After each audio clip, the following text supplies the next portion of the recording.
martxoaren 8an iragarri zuten greba feminista orokorra egingo zela, baina noiz zehaztea falta zen, bada zehaztu egin dute azaroaren 30ean izango da.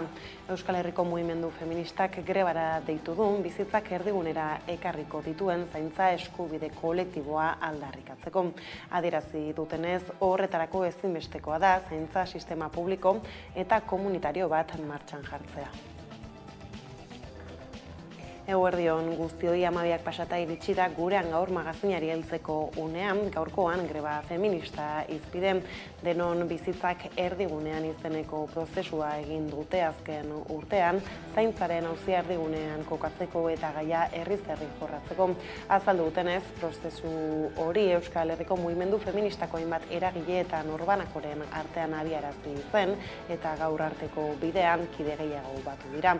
Hain zuzen ere prozesu horren helburua izan da aliantzak eta proposamenak bateratzea herri mugimenduekin eta eragile sozio-sindikalekin. Euskal Herriko mugimendu feministak martxoaren 8an paratu zuen lehendabiziko mugarria eta zaintza greba iragarri zuen. Dagoeneko plazaratu dute data eta azaroaren 30ean izanen da. Bizitzak erdigunera ekarriko dituen zaintza eskubide kolektiboa irmoki aldarrikatuko du datorren greba honek.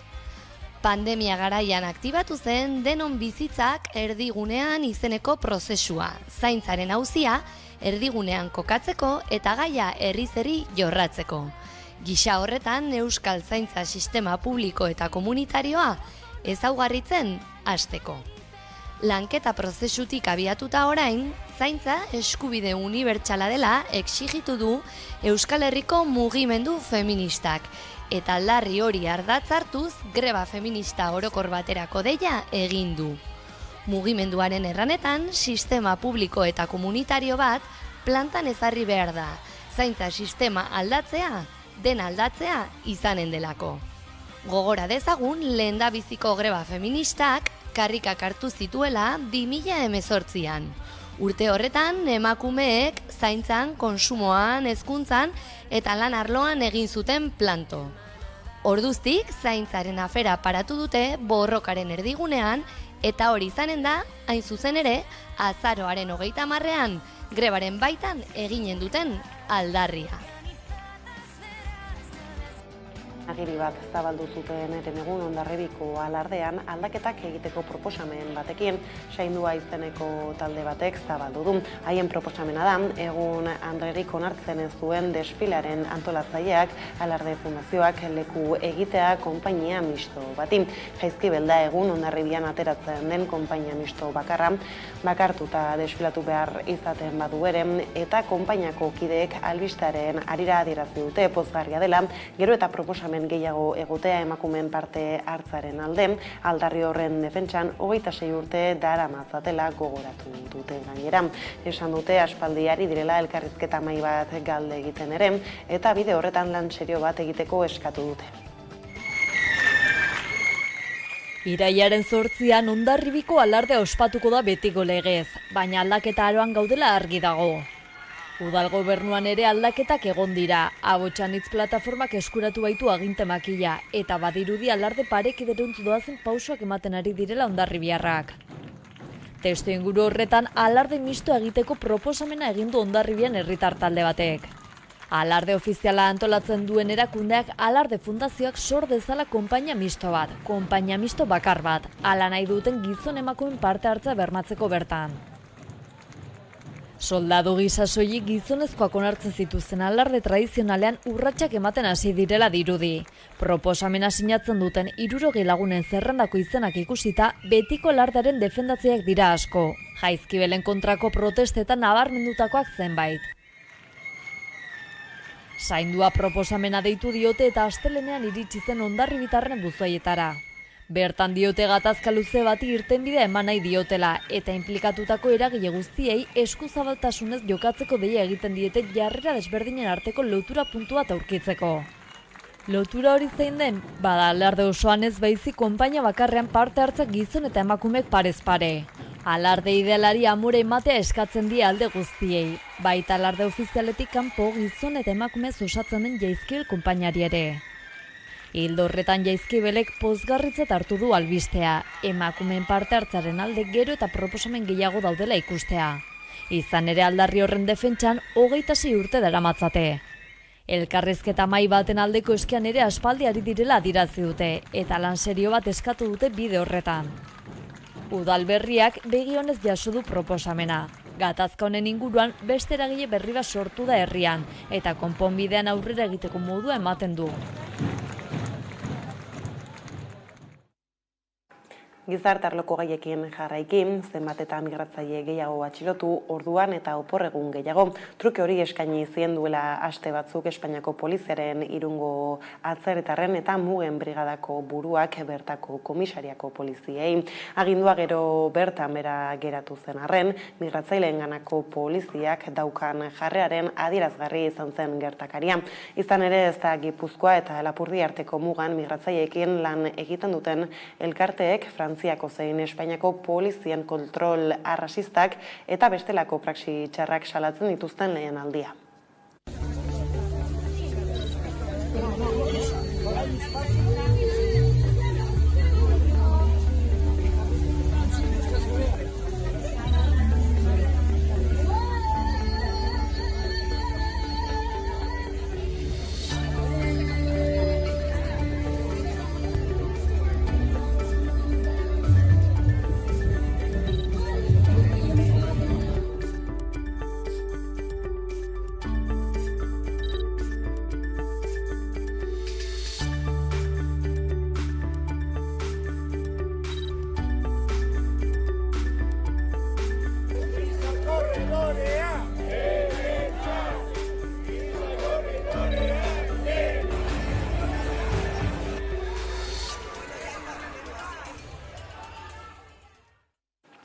Bestaldetik argiak salatu du, Suitzan kokatutako soluei multinazionalak mehatxu egin diola Paulina Albani kazetari Guatemalarra elkarrizketatzeagatik. Zehazki, Paulina Albani kazetariari eginiko elkarrizketa ezabatzeko eta 15.000 euro ordaintzeko eskaria egin dio enpresak hedabideari. Horiek egin ezean, kasua epaitegitara eramateko mehatxua egin dute adi. Hau adirazteko da prentsaurrekoa. Solway, utzi argia bakean, kazetaritza ez da delitua. Guatemalako kazetari bati argiak egindako elkarrizketa bat ezabatzeko eta 15.000 euro ordaintzeko eskatu digu Solway Investment Group multinazionalak. Argiak ez du horrelakorik egingo, eta kazetaritza independentea aldarrikatzeko baliatuko dugu erasoa. Argiak apirila amaieran elkarrizketa egin zion Guatemalako Paulina Albani kazetariari. Prentsa komunitaria edabidean kolaboratzen du Albanik eta mugarik gabe gobernuzkanpoko erakundeak gonbidatuta etorri zen Euskal Herrira. Argiarekin hitz egin zuen besteak beste, eskuartean duten ikerketa bati buruz, Mining Secrets. Nazioarteko 75 kazetari daude tartean, esaterako Suitzako RTS irrati telebista publikoko kazetariak, baita The Guardian, Le Monde eta El País egunkarietakoak ere. Enpresa handiak aipatuta, ELALAB, CGT eta SK sindikatuek elkarretaratzea antolatu dute Michelineko lan hitzarmenaren aurkan Nerea Garziak azalduko digu. CGT, ELALAB eta SK sindikatuek gutxiengo sindikalak hain zuzen ere elkarretaratzea egiteko deialdia zabaldu dute Gasteizko Michelineko lantegian. Elkarretaratzearen helburu nagusia da zuzendaritzak eta gehiengo sindikalak onartuko duten lan hitzarmenaren ukatzea kaleratzea. Sindikatuek diotenez lan hitzarmenak ez du jasotzen Gasteizko langileek bozkatu zutena. Izan ere, pasadeen astean egindako erreferendumean Arabako lantegian etzen onartu zuzendaritzaren azken proposamena. Lantillako 2000 beharginek hitzarmenaren kontra bozkatu zuten. Hala ere, gainontzeko lantegietan emaitza bestelakoa izan zen. Almeria, Valladolid eta Aranda de Duero udalerrietako lantegiek proposamena babestu zuten, eta erreferendumak estatuko lantegi guztietako emaitzak batera zenbatzen dituenez, hitzarmen proposamenak aurrera egin du. Gauzak horrela, gutxiengo sindikalak salatu nahi du azken erabakia. Azpimarratzen duenez, lan hitzarmen horretan soldata egoerak ez ditu KPIa kontuan hartzen.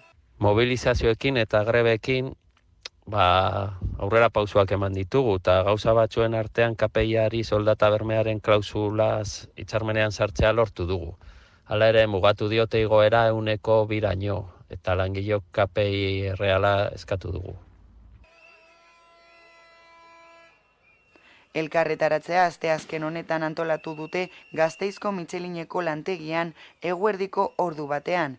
Grebak ezin dituzte antolatu lan hitzarmenaren sinadurak debekatzen dituelako.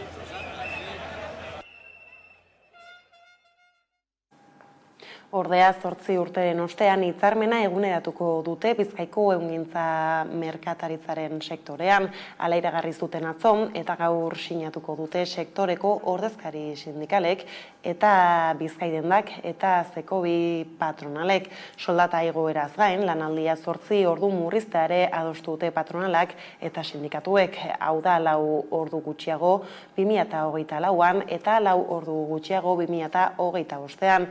Ez da bide makala izan ere bi aldeen arteko 55 bileraren ondoren iritsi da akordioa.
Ekonomia arlotik politika arlora salto, maiatzeko udal eta foru hauteskundetan gertatutakoa hizpide nagusietako bat izango da uztailaren 23ko Espainiako gorteetarako bozen kanpainan. Udal eta foru gobernu emapa berriak eta ura egituratzeko alderdiek egin dituzten eta ez dituzten itunak mintzagai dira jadanik kanpaina aurre honetan eta hala izango dira aurrerantzan ere EAJko eta Euskal Herria Bilduko gidarien esanei erreparatzen bazaien alderdiak prestira bigarren itzulirako. Hilabete bat gelditzen da uztailaren 23ko Espainiako gorteen hauteskundetarako. Maiatzeko udal eta foru hauteskunden ondorenean, hauteskundeak aurreratzearen iragarpena egin zuen Pedro Sánchezek. Hego Euskal Herrian EH Bilduk lortu zuen nagustasuna, subiranistek irabazi baitzuten. Hala ere, Espainiako mapak bestelako itxura hartu zuen. Podemosen gainberak PPek PSOEri aurre egitea eragin zuen, naiz eta bozetan Sánchezen alderdiak irabazi. Hala, hausnarketarako tarte gutxi utzita uztailaren 23ko hauteskunden kanpaina aurrea abiatu zen, eta horrek balentzatu du udal eta foru gobernuen osaketa. Larun batean, eratu ziren udalak eta PPren babesa jaso zuen EAJak asteburu honetan. Euskal Herriko zeinbait udaletan, alkate makila jeltzalen esku geraserin EH Bilduren kalterako. Hala ere, EAJak dio babes hori alderdi popularren erabakia izan zela, baina ez zela egon inolako akordiori. Eta gero PPek berak erabaki dau, PPek hauteskunde gauean esan eban ja, hor jarrera bat izango, ebala. Ez dugu horretaz hitz egin, ez dugulako ezer negoziatu, ez da negoziatuko bide horretatik alderdi popularragaz. Hala, naiz eta euren babesa erabili alkatetzak lortzeko osaketak egin eta bi egunera, EAJko presidente Andoni Ortuzar PPren aurkaritu zen. Izan ere, Ortuzarren esanetan, EAJarentzat ez da gauza bera PSOEk ala PPek gobernatzea. Azken batean, EAJaren eta PSren arteko itunak garbi utzi dituzte gauzak zeinbait udalerritan. Hala, PSeko idazkari nagusieneko Anduezak adierazi zuen Moncloako ateak parez pare irekiko zizkiola PP Vox bikoteari udal eta foru hauteskundeen ostean EH Bildurekin adostu izanak. Sin duda alguna hubiéramos abierto la puerta de la Moncloa de par en par al Partido Popular y a Vox, y nosotros no estamos dispuestos a hacerlo. Udal eta foru gobernuen mapa berriak eta ura egituratzeko alderdiek egin dituzten eta ez dituzten itunak mintzagi dira jadanik kanpaina aurre honetan. Hala, Aliantza Santuak eskuin muturraren markoa onartu duela dio Arnaldo Otegi EH Bilduko ordezkariak, eta orain ez dela asteria PP Vox gelditzera deitzea. Eta horren segidan Mertxe Aizpuruak adierazi duenez, EH Bildu da euskal berme bakarra. Beste batzuk, zalantza egin eta Feijóoren PP-arekin negoziaketetan dabiltzan bitartean, ez dezagun ahaztu gainera, Voxekin eta ultraeskuinarekin elkarlea lanean dabilen PP-ari buruz ari garela. Maiatzaren 28ko hauteskundeen ondorenei erreparatuta berriz Nafarroan, ekainaren 27an eta 28an Geroa Baiko Unai Ugalde Nafarroko Parlamentuko presidente hautatu berriak elkarrizketa erronda bat egingo du alderdien ordezkariekin eta elkarrizketa horien ondotik erabakiko du inbestidura eztabaidara deitu Legebiltzarrean ala ez. Maila eratu eta bozeramaien lehen batzordea egin ondoren iragarri zuen atzo elkarrizketa sorta hori Ugaldek. Babes nahikoa duen hautagaitzarik ote daitekeen aztertu beharko du elkarrizketa horien ondoren. Alegia Maria Txibite berriro Nafarroako presidente bihurtzeko babes nahikoa ote duen ala ez. Bestaldetik gobernu ituna bere alakoa izango zela iragarri zuen Maider Etxebarriak Gasteizko alkate kargua hartu berritan eta hala izan da PSek eta EAJak legealdirako gobernu ituna lortu dute. Etxebarriak berak eta Beatriz Artolazabal EAJaren zinegotziak aurkeztu dute ituna. Bi alderdien artean banatuko dituzte saiak PSek besteak beste hiri eredua, ogasuna, ingurumena eta ekonomia sustapena kudeatuko ditu. EAJak berriz gizarte politikak, segurtasuna eta kultura. Gauzak horrela Arabatik Gipuzkoara salto, azken berriei heltzeko Udane Arbeo kazetari dugu kameraren beste aldean. Eguerdion Udane. Eguerdion guztiei. Kaixo, tira, azken hauteskundeen ondorenez gabiltzala Udanen, ari horri tiraka Gipuzkoako Batzar Nagusiak osatzeko osoko bilkura ostiral honetan egingo da, ez da, zer aurre ikusi daiteke? Halaxe da, ostiralerako deitu dute Gipuzkoako Batzar Nagusiak eratzeko osoko bilkura, goizteko 10etan ekingo diote saioari eta lehendabizi 51 batzarkideren behin betiko zerrenda irakurriko dute eta jarraian hautagaitzak aurkeztuko dituzte. Horren ondoren bozketari ekingo diote eta honi dagokionez, lehendabizi mahaiko presidentea hautatuko dute, horretarako gehiengo osoa lortzen duen pertsona izendatuko dute presidente, baina horretarako 26 ordezkariren botoak beharko ditu gutxienez. Gehiengo osoa lortzen duenik ez balego, bigarren bozketa bat egingo litzateke eta boto gehien eskuratzen dituen pertsona izendatuko dute presidente. Kasu horretan berdinketa balego beste bozketa bat egingo lukete eta kasu horretan berdinketa errepikatuko balitz, hauteskundetako maiatzaren egin ziren hauteskundetan boto gehien eskuratu zituen indarraren hautagai izango presidente.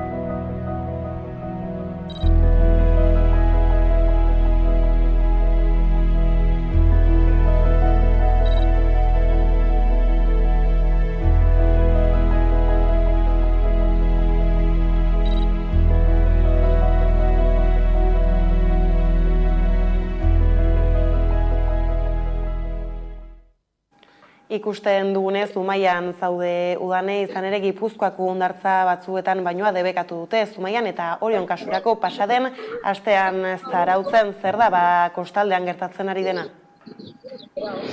Halaxe da Orioko eta Zumaiakoan atzean dugun Santiagoko hondartzan ezin da bainurik hartu, ez da hemen bertan daukagun Urolako ibaiaren itsasadarrean. Halaxe adierazi du Eusko Jaurlaritzako Osasun Sailak, izan ere bertako urek araudian ezartzen diren iritzi mikrobiologikoak ez dituzte betetzen. Hori hala ostegun egin baiasuko du Osasun Sailak eta bertan ikusikoa berriro hondartzak herritarrentzat irekiko diren edota urak oraindik kutsatuta dauden. Joan den astean Zumaiatik oso gertu zuk esan bezala Zarautzen ere bainua debekatu zuten arrazoi berberagatik eta Lapurdira salto eginez bertako urak egoera ez oso onean daudela adierazi dute osasun agintariek, bertan intoxikatzeko arriskua handia dela diote, izan ere Ostropsis mikroalga gehiegi dago. Mikroalga hau, Ostropsis mikroalga duela 2 urte agertu zen Ipar Euskal Herriko kostan,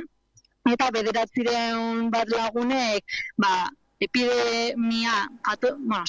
patologia batzuk identifikatu zituzten, gripe moduko bat izanik. Orain ekain hasieran ere Donibane Loitzuneko ureta mikroalga, Ostropsis mikroalga identifikatu dute, eta beraz esan dute urak ez daudela egoera oso onean.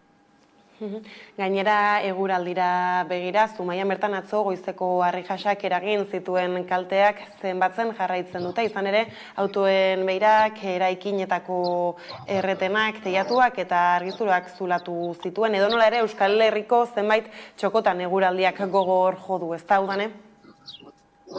Bai, alaxe, Ipar Euskal Herrian esaterako atzo juntzeko erauntziaren kalteak nabarmenak izan dira, 5 zentimetroko txingor bolek teilatuko urrodia zulatu, auto eta etxe bakar batzuetako kristalak pitzatu eta baratzetan kalte handiak eragin zituen esaterako tomante landaretan. Iparraldean baita ere, Ezpeletako piperraren uzta kalte handiak izan ditu. Kaskarra baina, zuk esan bezala ez da Zumaian eta Ipar Euskal Herri osoan eta Nafarroan ere eragina izan du, eta Nafarroan esaterako Erriberan, Sartagudan eta Zangotzan txikizio handiak izan dira, batez ere baratzetan eta zerealen uztan. Orain arte lehortea gogor jodu bertan, baina oraingoan beste puntara egin eta txingorrak benetan dana kaltetu du. Gipuzkoan bestalde, Elgoibarren eta Zumaian bota zuen gogorren, eta Zumaiaren kasuan, hemengo kasuan, hondamendi izendatzeko aztertzen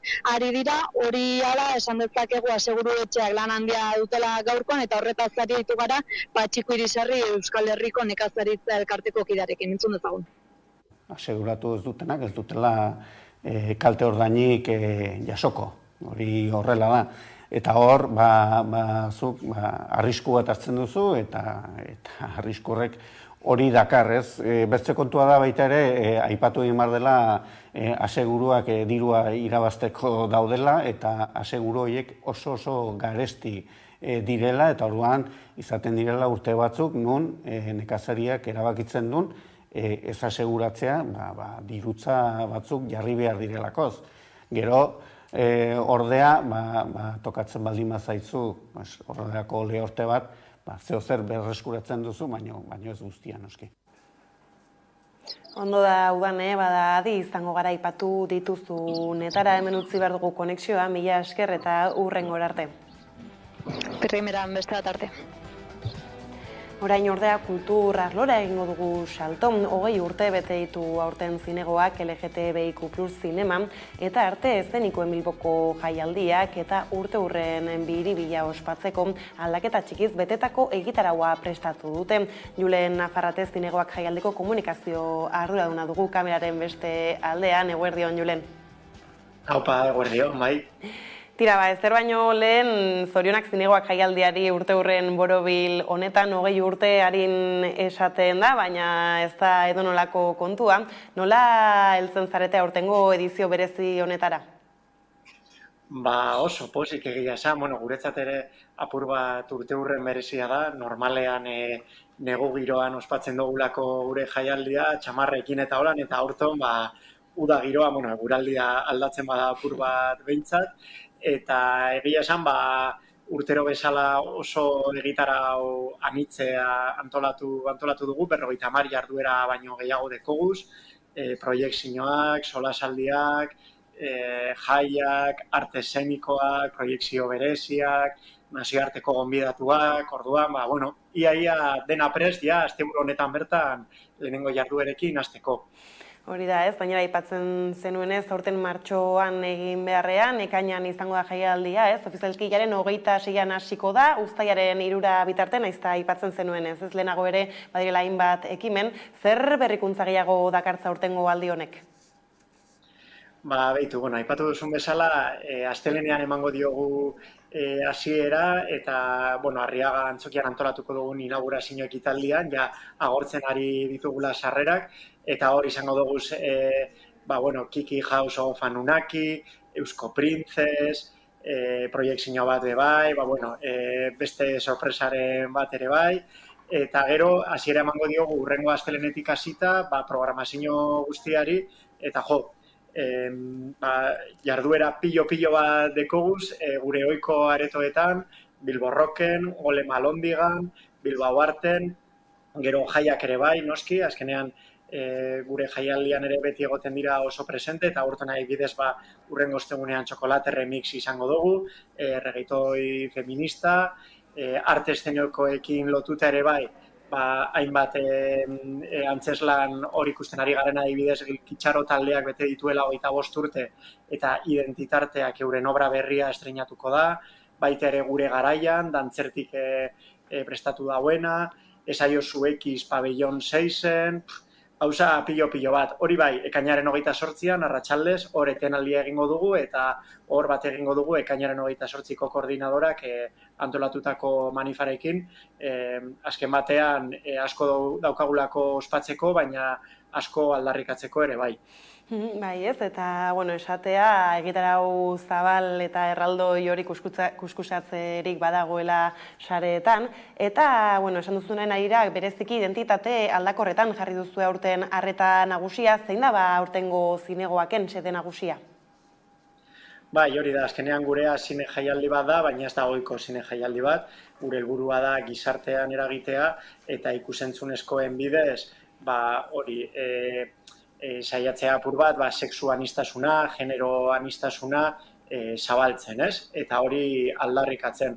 Orduan aurton bai, gure kartelean ikusten den bezala, saiatu gara apur bat, identitate aldakorretan fokoa jartzen, norberak bere burua, bere generoa, bere identitatea ulertzea nahi duen moduan, hori aldakorra dela, ez dela zerbait estankoa, mugi ezina dena, ez? Eta horretarako eskubidea izan behar duela, ez?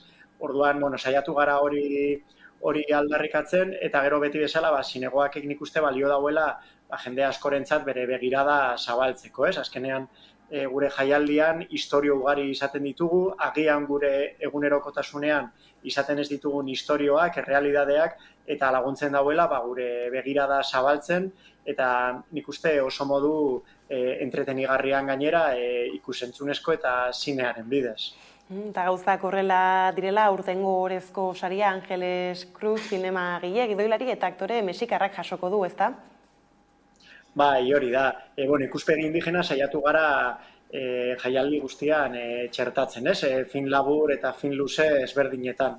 Baina gero urtero, zinegoakek beti ematen da orezko sari bat, apur bat hori aitortzeko zinegileren baten ibilbide profesionala. Angelesen kasuan ez da horremeste ibilbidea, baizik berak bidean topatu dituen oztopo guztiei aurre egin diela eta emakume indigena izan da, zelan lortu dagoen, referentziasko zinegile bat bihurtzea Mexikon, eta sorte handia izango du, gurekin izango dela. Domeka honetan bertan, antolatu dugu solasaldi bat beragaz eta irantzu garela kasetariagaz, apur bat Angeles Cruz gertuagotik ezagutzeko, eta hurrengo gunean, Arriaga Antzokian, berak zuzenean jasoko du orezko saria, eta oso pozik gaude gure artean izango dugulako. Adibidez, Nudo Misteko bere azken lana, Gustavo Higas zinegoaken lesbianismo eta generoaren saria jaso zuena, proiektatuko dugu hurrengo astean Bilbao Arten, ez? Beraz, baten bateko ondino ez badau ikusi, horretarako aukera izango du. Hori da, ez? Eta honekin aipatu dituzu sobera arrazoi festara batzeko, hala ere bukatze aldera julen zerrumezu zabaldu herritarrei, ez? Baina esan duzu ere lehentxeago nola hasiera ekitaldiko sarrerak ere agortzen badabiltzala? Bai, ni gomendatuko nioke jendeari sartzea gure webgunean, gure sare sozialetan, kuskuseatzea, seguruko topatuko dauela zerbait interesgarria, edo fin laburren emanaldiak, adibidez hor egiten dugula apur bat errealitate ezberdinen lagintxo moduko bat, film luzeak, solasaldiak, nazioartetik ere gonbidatuak izango ditugula, nahi baduzue dantza egin ere horretarako aukera izango dugula, arte esenikoa, nik uste apurtxo bat danetik eta hori animatzea eta gurekin batera 20. urteurrena ospatzea. Ondo da, Julen, horrekin gonbita zabalduta hemen utzi behar dugu konexioa, mila esker gurekin tartetxoa hartzearen eta hurrengora arte ondo izan. Eskerrik asko zeugeri. Eta modu honetan iritsi da gurean gaur magazinaren lehen atalaren bukaera eguneko elkarrizketa nagusiari heltzeko laster gara bueltan.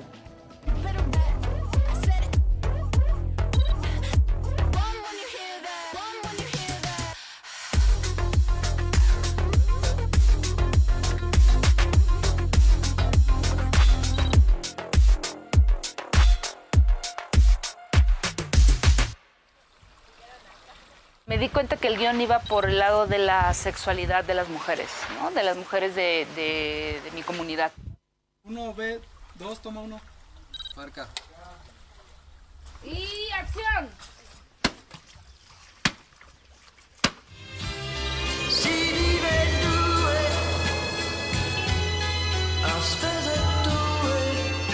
C'est carnivore les blaireaux, non? Bref, là...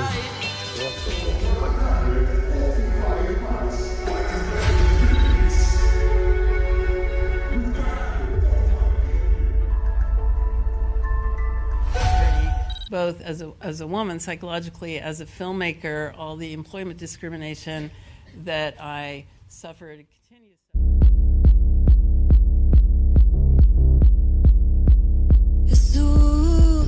Inoiz ukatuko zer den onaino ekarri nauena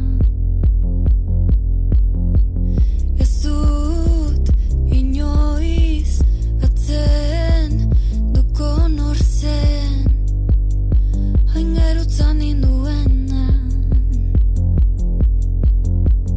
ostatu zar baten sokoetan denetatik ikusten hazia okeratu ahal izango banu xutia izan nintzen nere zaldia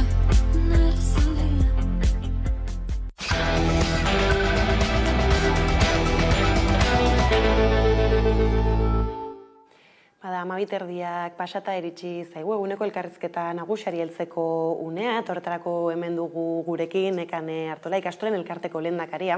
Ondo etorri gurera. Eskerrik asko. Eta tira ez, hasteko bai aipatzen nola hilabete hasieran iragarri zuen ikastolen elkarteak, Koldo Tegitu kargua utzi eta tira ez, horixe berritzean zuzaitugu ikastolen elkarteko lehendakari berria, nola heltzen diozu erronka honi? Erronkari ilusioz heltzen diot, badagolako, ez, etorkizunari begira jarri behar dugulako eta hor badagolako zer egina, baina era berean arduraz, bai ikastolok eta hezkuntzak orokorrean dituen erronkak ez dialako nola nahikoak eta bai horrek erantzunkizu bat ezartzen digu, ez, gure baitan bai. Ez, bainera 14 urteko ibilbideari eman dio amaiera Tegitu berak, zer nolako ondare utzi izan ere 14 urte asko badira alako kargu batean.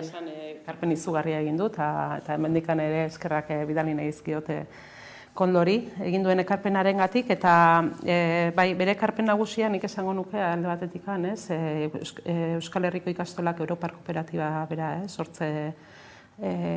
sortzean egin zuen ekarpena, edo egin duen ekarpena, Euskal Gaintzarekin eta herri eragileekin aliantzak bilatzeko egin duen lana, eta nola bultzatu dituen aliantza horiek, eta gero Euskal Kurrikuluna eta Euskal Kurrikulunean ardaztutako gure material propioa, eta hor ikaselkarren sortzea ere bai, horiek aipatuko nituzkeola aipagarri moduan. Gainera azken urteetan ez gertutik jarraitu izan duzula, ibilbide hori izan lehendakari orde izan zara, eta horretaz aparte kilometroak kultur erakundeko lehendakaria, nola ibilizara azken urte hauetan? Bai, egia esan lana handiakin eta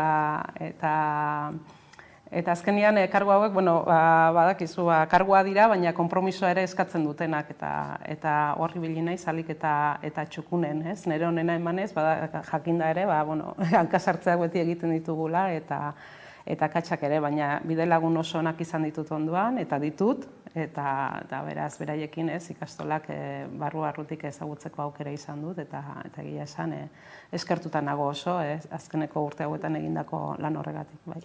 Gainera egia da, artezkaritzako kideak ere aldatu direla, aurrera begira, zer da, badu garaia ikastolen elkarteak birformulatzeko? Ikastolen elkartea etengabe ari da birformulatzen eta garaietara egokitzen, ez? Azkenean hezkuntza handia dugu, eta begira da jendartean jarrita daukagu, hortikan jasotzen ditugulako pista nagusiak, eta, konstientegea etorkizuneko personak ezten ari garela, eta horretan ari gara buru belarri.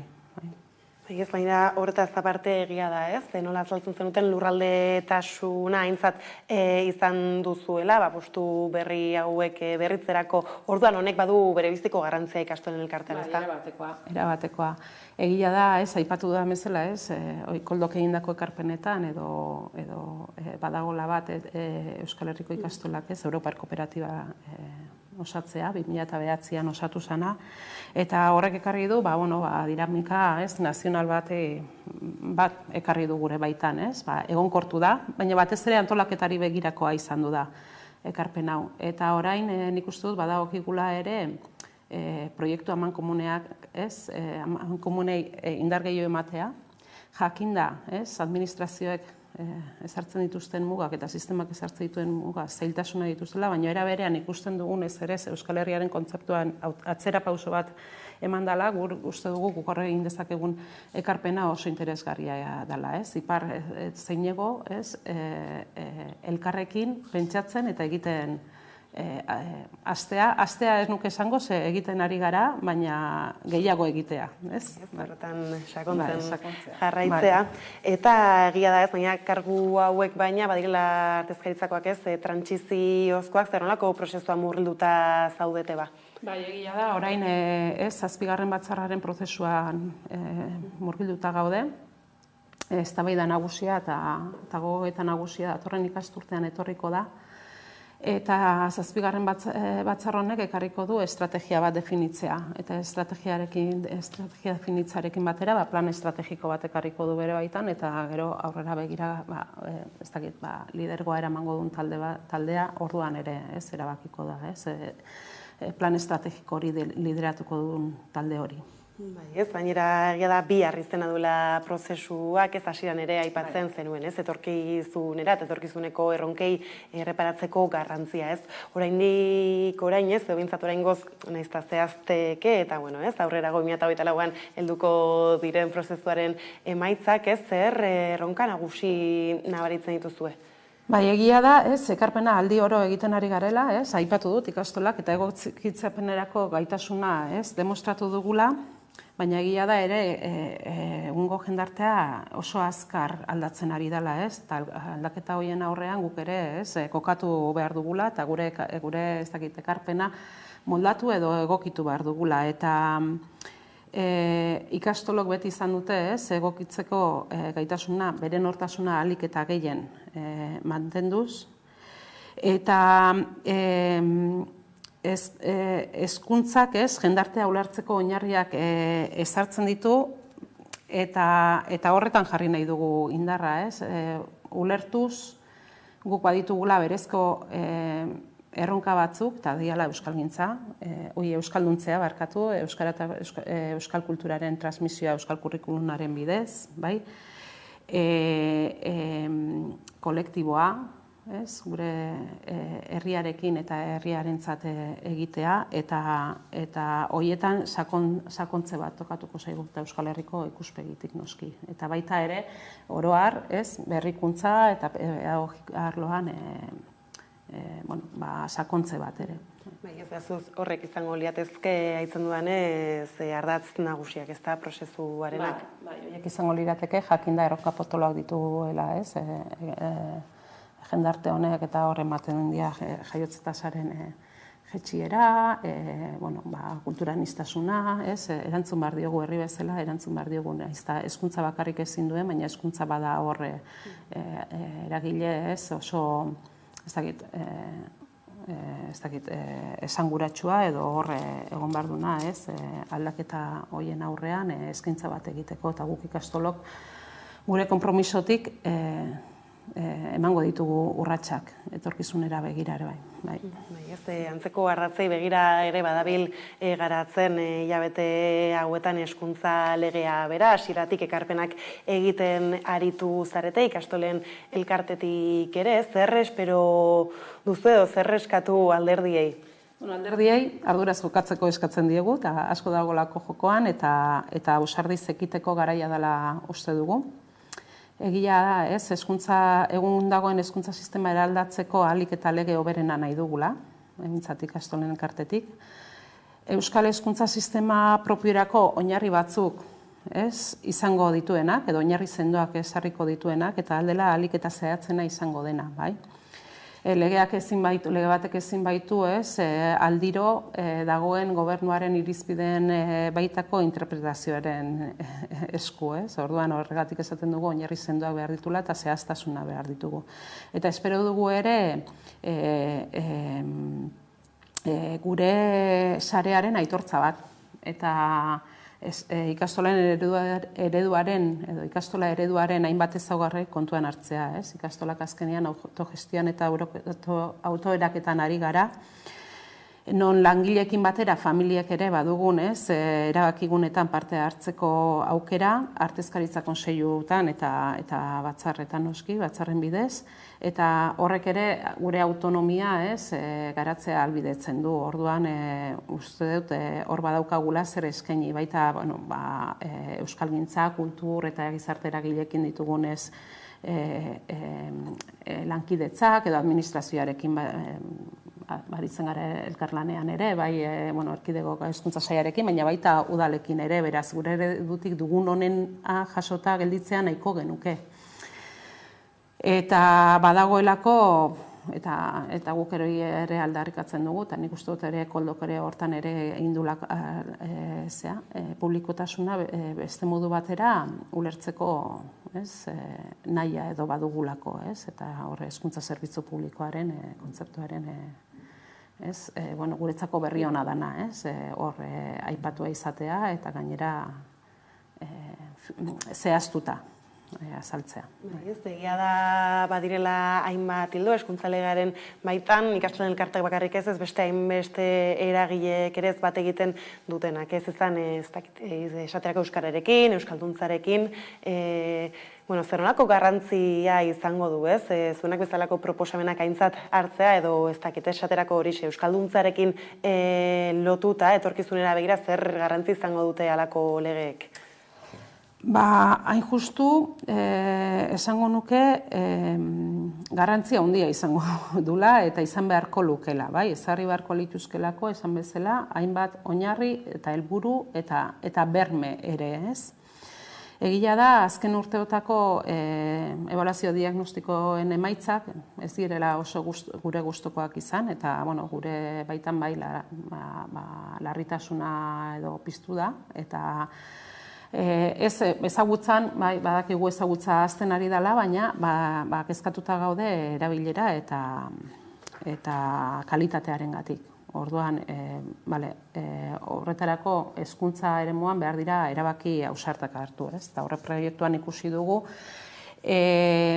Badagola borondate bat hizkuntza proiektuak erdigunean jartzeko, eta badagola ere, horren baitan helburu batzuk markatzen direla. Baina guk esaten dugu berriro ere, horrek zehaztasunak behar direla, helburu horiek lortzeko, eta bermatzeko behar diren neurriak zeintzuk izan dugu diren ere adierazi behar direla. Eta hor aipatu izan dugu, ebalaketa bera, guri nork ebalatuko duen asko oso esanguratsua da, hor uste dugu ezin dela irakasleen baitan utzi, uste dugulako denok irizpide berdinen baitan ebalatu behar direla, gero hobekuntzak egin alizateko hizkuntza proiektu horietan. Helburutara iritsten ez diren ikastetxeen arte. Bai, ez ikusi beharko dugu zer nolako bilakaera hartzen duen, eta tira ez, ziur laster berri gehiago iritsiko zaizkigula hezkuntza legearen bueltan. Eta, lehentxeago aipatzen genbintzan ez nola, Kilometra Kultur erakundeko lehendakaria izan zaren orain arte ez, eta horri erreparatuta urriaren lehenean ospatuko da urrengo kilometroak jaialdea, Gipuzkoako ikastolen festa, horeretan izango da, tira, oraingo honetan zer helbururekin iritsiko da, edo zer mezu da gailendu gura dena? Eta ikastolak gaina 60 urte beteko ditu, eta berez gu jungo da kilometroak, urte osoko antolaketa da, eta orain arte ere egin dituzte ekimen asko, eta hor batez ere euskara eta euskal kultura jarri dituzte erdigunean, eta horren baitan indartu nahi dituzte 3 proiektu, bat zubiak eraikiz egitasmoa, hor Ipar Euskal Herriko eta Nafarroako iparraldeko hainbat ikastolekin elkarlanean duten proiektua da. Bestetik euskarari lotuta herrian dituzten erronkei aurre egin nahi diote, eta horietarako proiektu batzuk proiekturen bat jarri nahi dute martxan herriko gainontzeko eragileei, erronka horiei erantzungo dien proiektu bat, eta bestetik ikastola kokatua dagoen tokian aina bitartean hor badute halako baserri bat, eta baserri hori komunitatearen elkargune da, eta horri eman nahi diote hori bizi berritu, eta proiektu hori ere bizi berritu nahi dute, eta 3 helburu horien baitan izango dute aurtengo erronka. Gainera dagoeneko bada kantua, saretan ikusgai, entzun gai, Herriola izena du, leloa bezalaxe zer du hitz potolo honek atzean? Herriola, esaten dute bertan, zergatik oinarri daukalako herrioa.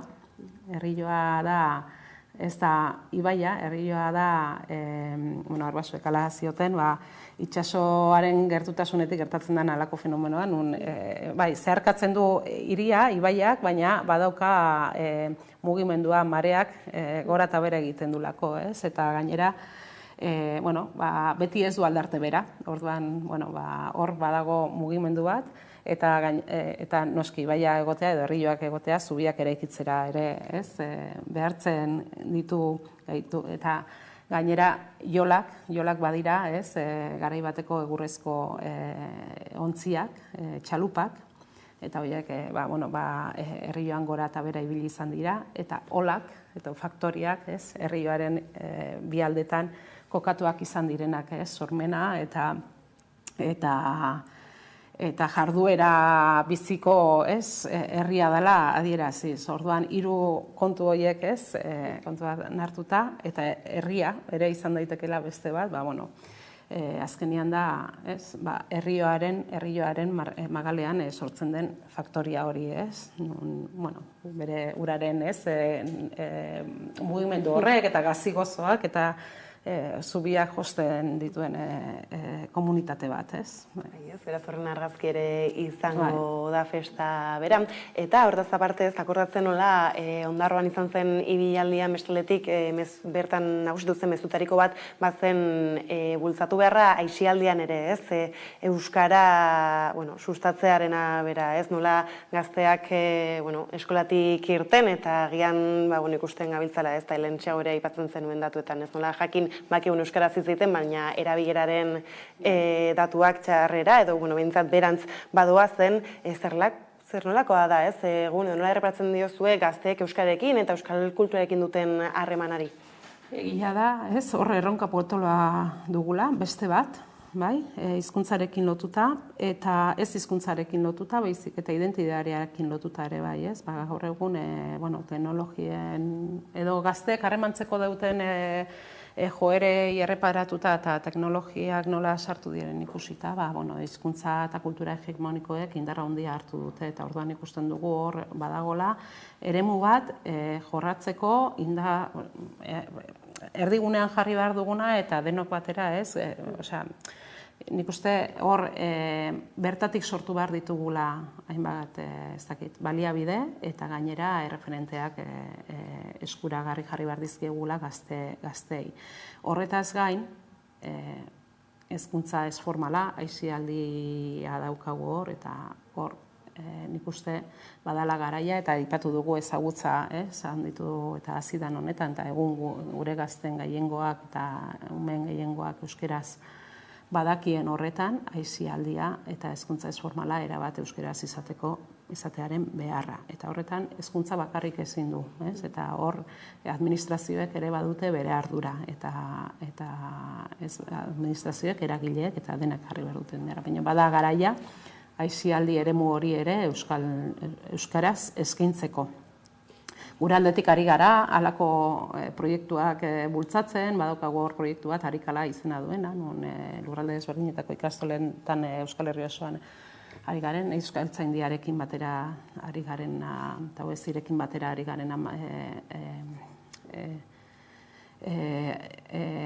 martxan, martxartzen, lantzen, eta hor batez ere eremu ez formala aztertzen ari gara, behaien hizkuntza ohiturak, ume eta gazten hizkuntza ohiturak aztertzen ari gara, eta gero hortik ateratzen diren ondorioetatik ze eskuartze egin behar diren, aztertuko da eta martxan jarriko dira eskuartze horiek. Gainera egia da, tira ez erronka handiak badaudela, horri ere gehitzen zaio ez dakit esaterako ez, teknologiaren olatu erraldoi hori nola badoan oso harin, eta euskarak ere behar du ez, olatu horretara abiadura kasik eta berdinean igotzea, nola egin ekarpena ikastolen elkartetik ez horri? Guk esaten duguna da, eta globalizazio eta zea honetan, tokikoari eman behar diogula, garrantzia. Eta gu tokian sortu eta sortzen den horri tokia eman. Orduan, ez da erronka erresa, azkenian aipatu dut ez, hizkuntza eta kultura hegemonikoek hartzen duten indarra, eta guk horretan ezin dugu lehiatu. Orduan gu begiratu behar diogu gureari. Gu begiratu behar diogu gureari eta gurea erdigunean jarri. Eta guretik egin, gure modura. Herri bezala nik uste dut horre erronka potola bat daukagula. Ez da ikastolen erronka bat bezala, baizik eta herri moduan daukagun erronka bati erantzun behar diogula. Eta horretan indarra jarri eta denak batera, elkarrekin. Izan xago ere tarteka identitatea aipatzen zenuen, nola berreskuratu edo agian birformulatu beharra baita ere hori ere ez da erroka makala eta esan duzun bezala ez ikastolentzako bakarrik, baizik eta gizartearentzako orokorrean. Eta guzti hau aipatuta negane bukatze aldera, kargu berria hartu berritan zer mezu zabaldu Euskal Herritarrei? Nik ez da erresa, jendarteari orokorrean mezua zabaltzea, baina esango nuke badakigula erantzunkizunez jokatzeko momentua dela, eta badakigula hor ardura batzuk hartzea. Ez bakarrik hezkuntzari, baizik eta gainontzeko eragile, administrazio eta bar, bai, ikusten dugulako dauden erronken aurrean edo elkarrekin egiten dugu, edo bestela zaila izango dela, halako herri txiki batek, bere etorkizuna marraztea eta orain arte erakutsi dugu, badugula horretarako gaitasuna, orain hemendik aurrera ere bai, izan dezagun, izan dezagun, denak elkarrekin, euskaratik eta euskaraz. Premisa horri heldutan hemen utziko dugu gaurko elkarrizketa, mila esker gurekin tartetxo hau hartzearren, eta hurrengora arte beraz. Eskerrik asko, zuei. Eta honekin eguneko solasaldiarekin bueltatuko gara laster.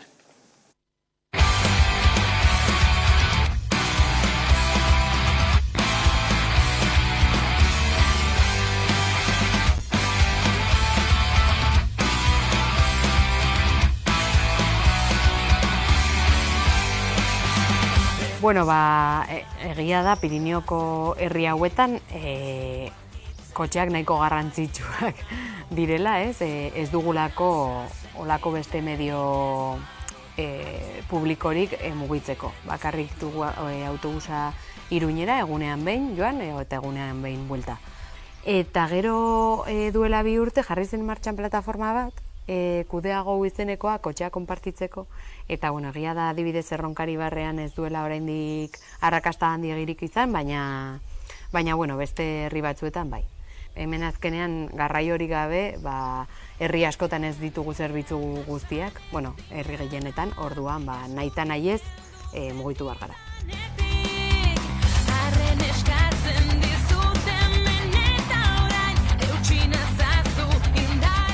Medikua hemen adibidez, Uztarretzeren kasuan, izaten dugu astean bitan. Bigoiz etortzen da medikua zati bat, ez goiz osoa. Medikua eta erizaina. Eta gero bestela, Izabara. Orduan hor, lehen aipatu ditudan, edo elkar laguntzak egin behar dira, edo kotxea izan behar duzu, edo. Eskolara dago garraioa. Aurrak hartzen dituzte, aur eskolara ez, hor gurasoak ibili behar dira joan da etorrian, baina eskolara garraioa dago eta herri guztietatik pasatzen da. Ibar guztietan.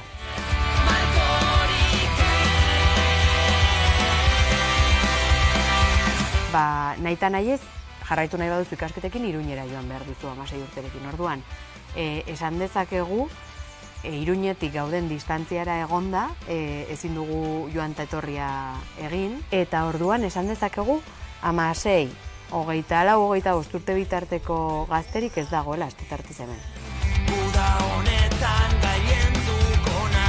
Azkenean proiektu bat egiten duzunean ez da bakarrik nola iritsi autobusa herrira.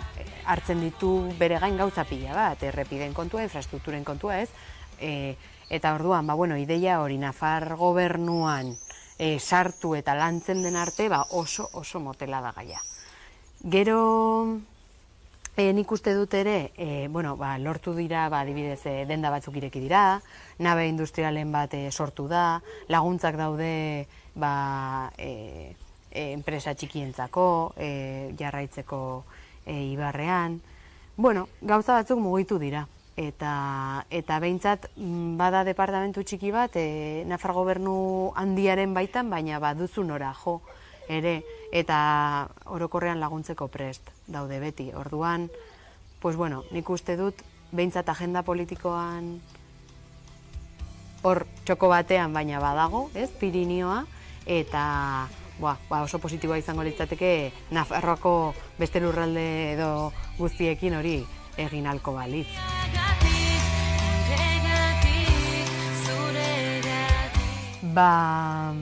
Baduela urte pila bat daudela elkarte hauek sortuta. Aezkoan eta Erroibarren hori Pirinean lan eta bizi, Zaraitzun Pirinea bizirik, Erronkarin sortu zen Txantxalan, ez du hainbeste nagusitasunik, baina sortu ziren duela urte pila bat, eta bazen hori ez, hemen bizi nahi dugu eta hemen bizitzeko zer behar ditugun ez, lantzeko gauza horiek. Eta hasi ziren duela 5 urte edo 6 eskatzen parlamentuari egiten zituzten lege bakoitzaren barruan emateko 5 minutuko pensada lege horrek ze eragina izango zuen Pirinioan. Ez? Nola lurrertuko duen Piriniotan, ez? Eta, hori izan zen oso famatua, eta horrez geroztik etorri zen ponentzia parlamentario bat. Egin zena Pirinio mailan eta hortik sortu zen Pirinioko maila. Eta ponentzia parlamentario horretan landu ziren alor ezberdinak, gizartean dauden alor guztiak, egin zen diagnostiko bat, baina egin genuen herritarrok, etzen olako ezer. Herritarrok nahi genuen parte hartu genuen Pirinioko mailan lantalde ezberdinetan gaiaren arabera, diagnostiko bat eta proposamen batzuk. Eta hortik sortu zen plana, Pirinioko plana. Eta hor gabiltza, tokian toki behar diren neurriak, eta hori da egin behar duena Nafar gobernuak. Ez diskriminazio positibo, ez negatibo, ez ezer, tokian toki aztertu zer den beharrezkoa, eta bakoitzari behar duena eman. Eta orduan, nik uste asmo horrekin sortu zela Pirinioko maila, eta hortxe gaude, eta espero dut, planak aurrera egitea, eta denbora batean hemen bizirik gehiago izatea.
bata iritsi dela, heldu zaigu eguneko solasaldiari heltzeko unea, eta horretarako hemen ditut albo banatan, Alaitz Argandoña eta Fermi Rubiralta, ondo etorri, gurera.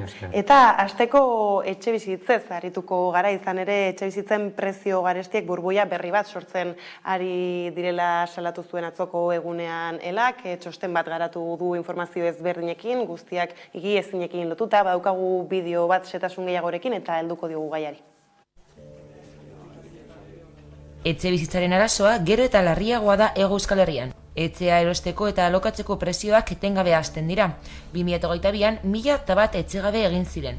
Turistifikazioaren izurria gero eta larriagoa da, eta etxerik gabe dagoenen kopurua gero eta handiagoa da. Politika publikoek ez dutela etxe bizitza eskubidetzat hartzen. Espekulazio ondasun bat izatea lehenesten dute negozioa egiteko. Beraz, politika publikoak egoera horren erantzuleak dira. Besteak beste, horiek ondorioztatu ditu elako azterketa bulegoak Hego Euskal Herrian eskubide bat merkatuaren menpe izeneko txostenak. Eta aferari aurre egiteko proposamenak ere jaso ditu sindikatuak. Eskubidea jasotzeko baldintzak zabaltzea, gaur egun beharra duen biztanleri gehiena kanpoan uzten delako, etxe bizitza bat izateko eskubidea dutenei, prestazio bat emateko aukera ezabatzea. Bestalde, elako hartarazi duenez, egun Hego Euskal Herriko hiriburuetan ez dago 600 eurotik bera etxe bizitza bizigarri bat alokatzeko aukerarik. Batez besteko soldataren 30% dena. Hego Euskal Herriko hiriburuak Espainiar estatuko 10 garestienen artean daude. Eta horretan, Donosti da garestiena metro kuadroko 5.000 euro gainditzen dituelarik. Egoera horrela, gazte eta migrante askorentzat emantzipatzeko aukera bakarra etxea partekatzea dela deitoratu duelak. Horrez gain, salatu du 30.000 etxe bizitza daudela utzik eta bitartean jende askok ezin du emantzipatu ez da etxerik lortu ere. Etxe bizitzaren erabilerari buruzko txostenaren arabera, 56.000 etxe bizitza baino gehiago utz daude EAen eta Nafarroan 34.000 etxe bizitza inguru. Utzik dauden etxe bizitza guztiak alokairurako erabiliko balira, alokairuko etxe bizitza parkea 137an handituko litzateke EAen eta Nafarroan 150an handituko litzateke. Sindikatuak nabarmendu duenez gainera, etxe bizitza politiken eredua aldatzea posibla da, eta Ipar Euskal Herriko alda mugimendua adibide bezala aipatu du. Tira, datu ezberdinak bai esaterako hasteko agian hiriburuetan nola ez dagoen 600 eurotik berako median behintzat euroko etxe bizitzarik, horrek suposatzen duena bada soldatetan zenbat biratu behar da horretara eta hau guztia bai paperak dituen jendearentzat eta hainbat eta hainbat baldintza betetzen dituztenentzat eta kontuan hartuta zer geratzen den horretatik kanpo. Bai, azkenean hori lortu egin da, batez ere, bideoan agertzen den bezala, ez dela eskubidea bermatzen, etxe bizitzara eukitzeko eskubidea ez dela bermatzen, eta negozio hutsa bihurtu da. Eta gainera, nik uste dute turistifikazioarekin ere prezioak igo direla, eta instituzioak prezio horiek murriztu beharrean egiten dutena da dirulaguntzak, baina dirulaguntzak etxeen jabeen eskuetan gelditzen dira. Nik uste dut honetan askotan hitz egin dugula eta ez duela laguntzen ere turra ona etortzea edo lako makroebentoak egotea badibidez Bilbo batean, ze jendea egiten duena da espekulazioa bilatzea eta batzutan bai legeak jartzen dira, baina gero ez dago jarraipen bat atzetik, orduan ez dira bermatzen, ez dira benetan kumplitzen edo, eta orduan hori badauz piso turistiko pilo bat ilegalak direnak, ez? Hori bai kontutan eduki behar dugu, eta gero beste aldetik betiko keja, ez? Osa nik uste dute instituzioak ez gaituztela babesten, eta azkenean dira agenteak edo taldeak edo auzo elkarteak egiten dituztenak olako lanak, ez? Osa argi gelditu da adibidez hori Sosalde Zaharran edo Bihotzean zazpikaleko auzo elkarteak egindako gida, behintzat murrizteko apurtxu bat hori pisu turistikoen sorpena edo alde zaharrean. Nik uste dut instituzioak egon beharko zirela horren atzean, eta ez jendea egotea ez trikimaioak, baina bai antolatzen horako gauzak murriztu alizateko. Ez gainera urte bakoitzan milaka etxegabetze egiten diren bitartean, aipatzen zenez nola Hego Euskal Herrian orotara 70.000 etxetik gora huts badaudela. Elak egin duen bai ikerketa, nolabait egin duena da denok, pertsona guztiok dakiguna mai gaineratzea edo nolabait kuantifikatzea, ezta? Azken finean, gaur egun denok dakigu, espekulazio puntua erakutsi zuen bezala aurreko krisi handiak etxe bizitzan dauka helmuga edo helburu nagusia, ezta? Eta da, bizi izateko ezinbesteko puntua. Ezin dugu merkantilizatu guztiok behar dugun kontu ezinbestekoa. Etxe bizitza, esan nahi dut, arazoa da, gero eta larriagotzen ari da zera arazo hau, konpondu beharrean, eta benetan errotik hartzen ez bada, gero eta zailago izango da, izatea politika beharko diren funtsezko puntuak, ez da?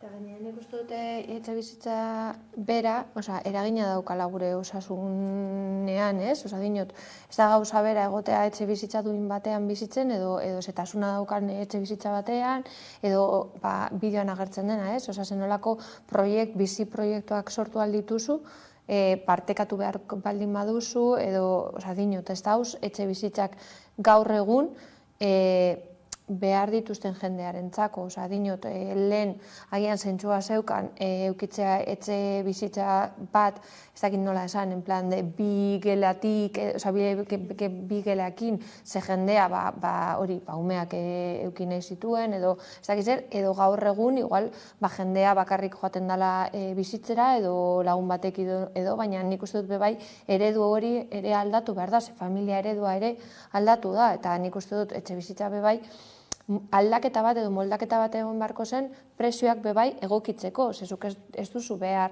etxe bizitza bat 2 logelekin edo 3 logelekin. Igual badago jendea olako etxe bizitza behar duenik, baina ez da nik uste dut gehiengoa. Nik uste dut ere hori moldatu beharko zen. Gaur egun, hasten direnean horrelako eskaintza publikoak egiten direnean, baliabide ezberdinak ez dira kontutan hartzen. Esan nahi dut beti, bizi izateko eredua berdina dela, familia tradizionalarena, hau da, normalean pisu bat eta 3 geletako, eta gaur egun hori aldatu da, goitik bera, hori hasteko. Eta gero, edozein pertsona gizara arazteko da ezinbesteko kontua, etxe bizitzaren kontua. Horregatik da eskubide bat, por cierto, 1978ko konstituzioa jasotzen duena. Jaso bai, bete. Eta gero, ikusi behar da bai, zezaila den,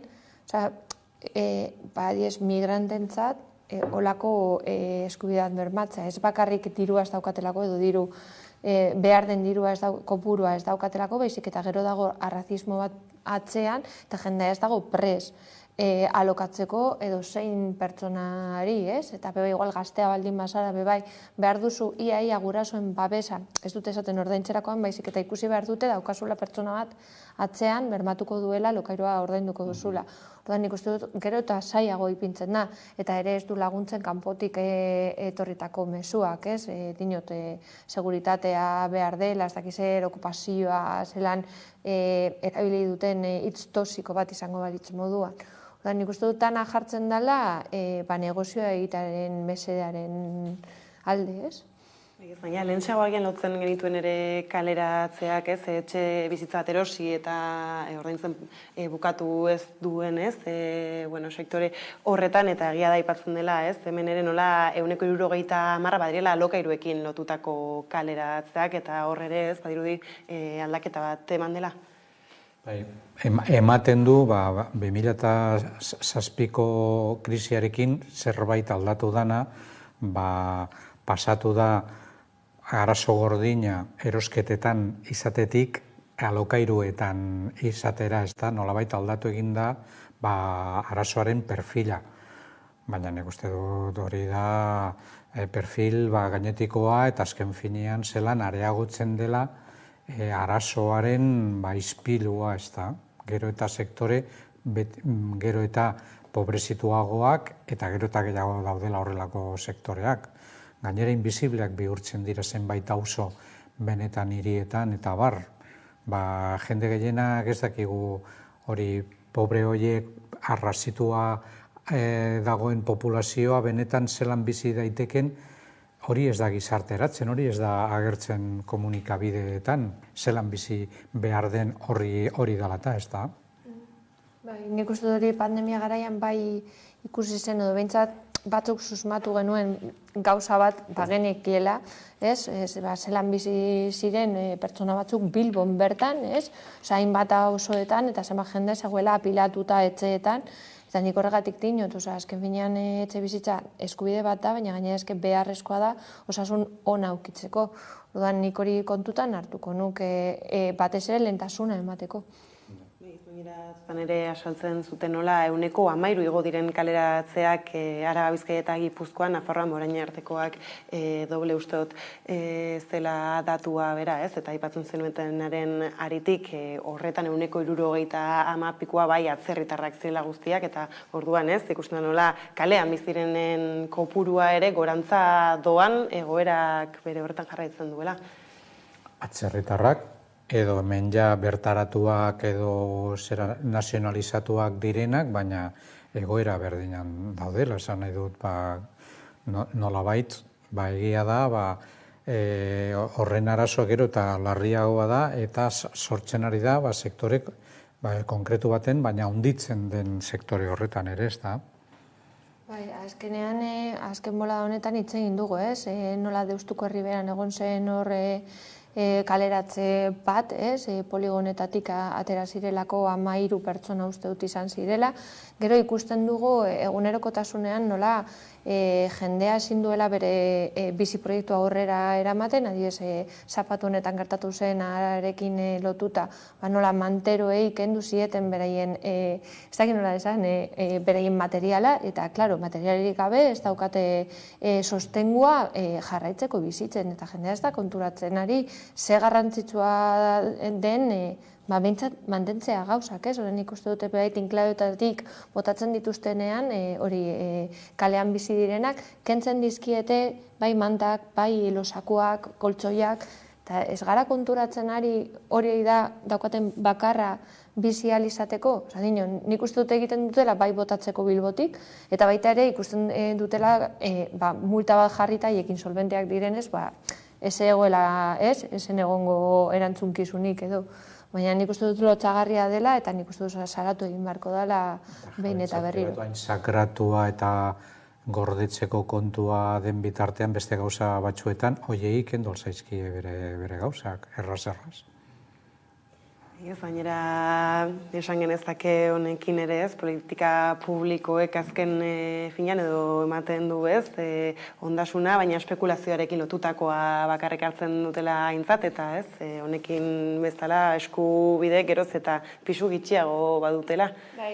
Azkenean ikusten duguna da, hori zaurgarrienak dira babes gutxiago lortzen dutena instituzioen gandik. Eta betiko kontuan, ikuste dut horre jendea aldarrikatzen duela eta jendea dagoela betiko moduan, vanguardia moduan, eta instituzioak betik gelditzen dira atzeko partean. Hemen Bilbon badauzain bai eragile dauzela hor lantzen, eta konturatzen baldin mazara batez ere WhatsApp taldeetan, gero eta eskaera gehiago dauz jendea behar duelako oinarrizko gauzak. Eta nik uste dut horrek markatzen duela lehentasuna, eta horra alarma sortu beharrean jendea egiten duena izkutatzea eta are gehiago gaur egun, turra etorriko denez, ematen du garbiketa bat egiten ari dela Bilbon, eta ez dute nahi ikustea ez manteroak kalean, ez jendea bizitzen kaletik, ez pobrezia dagoela Bilbo batean. Baina turismo eredua edo bultzatu nahi den turismo eredu batek baduela lotura zuzena eraikitzen den hiri ereduarekin, eta talka horretan ikusten gabiltza, eta turra ipatu duzula, zer gai lentzen den. Horrelako proiektu turistikoak ditugu, hori plastikozko proiektu turistikoak mega erakustaldiak, joan eta etorri, momentukoak, baina sakoneko egiten duten ia bakarra da salaratzea mahai gainean jartzen ditugun arazo horiek, eta ez bizitza zalantzarik gabe gaur egun pertsonentzako da lehenengoa garai baten zen dudarik gabe janariarena, ez da lortzea elikatzea pertsona bat gaur egun, hori baino larriagoa dudarik gabe etxe bizitzarena da. Hori aldatu egin da, sakon. Eta bai, hori nik uste dut turistifikazioa, hori espekulazioa areagotzen du, baina bai prekarizazioa, azken finean, turismo arloan lan egiten dutenak, beraien lan baldintzak ez dira hoberenak, eta beraien salarioak ere ez. Nik uste dut hori bai, mai gainean jarri beharko da, azken finean turrean, behin eta berriro entzuten ari gara, eta entzungo dugu, etekinak, ez? Bilbo hiriak edo etekinak aterako dituela, baina etekin horiek ez dira Bilbon geldituko eta are gutxiago Bilbon lan egiten dutenen poltsikoetan, garbitzaileak, pasakit kamareroak, zerbitzariak, hoteletan lan egiten dutenak, ez dute gehiago kobratuko. Orduan, diru hori nora joango da, noren eskuetan geldituko da.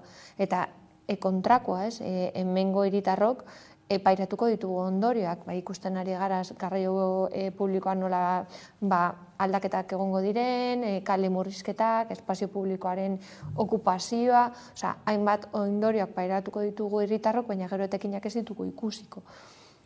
Eta gero etxebizitzen aferaren bueltakoekin bukatze aldera, ez? Ikusi dugu ere nola azken hilabeteetan Espainiatik, ez? Onartu zen lege proposamena, kritikak baditu, ez? Izan ere, gauzatzuk aldatu ditzake, baina beste hainbeste problema soluzionatu gabe geratzen dira, hala ere, ez? Orain ere hauteskundeak badatozela jendea badago kezkatuta, ez?